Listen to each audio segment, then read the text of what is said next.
ಇವತ್ತಿನ ನಮ್ಮ ಜೀವನ ಹೇಗಿದೆ ಅಂದರೆ 18 ಅವರ್ 20 ಅವರ್ ಆದರೂ ಒಂದೊಂದು ಗಾಡಿ ಅವರಿಗೇನು ದುಡ್ಡು ಬೇಕು, ಅವ್ರ ದುಡ್ಡಿಗೋಸ್ಕರ ನಮ್ಮನ್ನ ತುಂಬಾ ತೊಂದರೆ ಕೊಡ್ತಾರೆ. ಇಲ್ಲಿರುವ BL ಅಧಿಕಾರಿಗಳು ಅವ್ರಿಗೆ ಆದೇಶ ಕೊಟ್ಟಿಲ್ಲ. ಕೇಳಿದ್ರೆ ಅವ್ರಿಗೆ ನೀವು ದುಡ್ಡು ಕೊಟ್ಟರೆ 300 ರೂಪಾಯಿ ಕೂಡ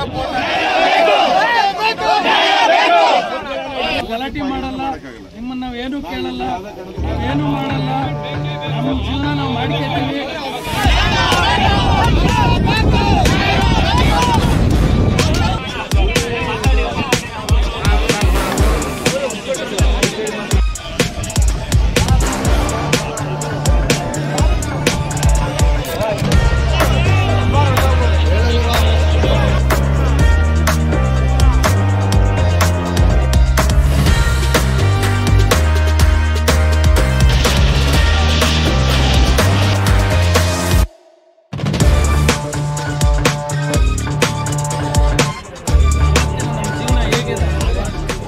ಅವರ್ 20 ಅವರ್ ಆದರೂ ಒಂದೊಂದು ಗಾಡಿ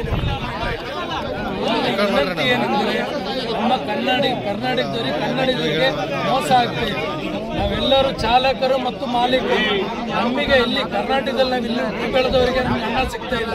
ಯಾವುದೋ ಸ್ಟೇಟಿಂದ ಬಂದು ಎಲ್ಲಿಂದಲೋ ಬಂದು ಒಂದು ಗಾಡಿ ಹಾಕ್ಬಿಟ್ಟು ಅವನು ಬೇಕಾಬಿಟ್ಟು ಅಥಾರಿಟಿ ಇಲ್ಲದೆ ವ್ಯವಹಾರ ಮಾಡಿಸ್ತಾನೆ. ತುಂಬ ಜನ ಕರ್ನಾಟಕದವರಿಗೆ ತೊಂದರೆ ಆಗ್ತದೆ.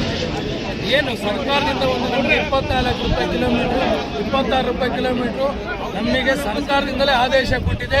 ಅದೇ ಆದೇಶವನ್ನು BL ಅವರು ಯಾರಿಗೆ ಬೇರೆ ಬೇರೆ ಏನು ಓಲಾ, ಊಬರ್, ಬ್ಲೂ ಸ್ಮಾರ್ಟ್ ಇಂತ ಇದಕ್ಕೆ ರವಿನಿ ಅವರಿಗೇನು ದುಡ್ಡು ಬೇಕು, ಅವ್ರ ದುಡ್ಡಿಗೋಸ್ಕರ ನಮ್ಮನ್ನ ತುಂಬಾ ತೊಂದರೆ ಕೊಡ್ತಾರೆ. ಏನಿಲ್ಲ, ಅವ್ರ ಕೈಲಿದೆ. ನಮ್ದು ಏರ್ಪೋರ್ಟ್, ನಮ್ಮದೇ ಆದಂತ ಗಾಡಿ ಇದೆ, KSTC 600 ಗಾಡಿ ಇದೆ, ಮೆಗಾ ಗಾಡಿ 500 ಗಾಡಿ ಇದೆ, ಒತ್ರಿ ಗಾಡಿ ಇದೆ.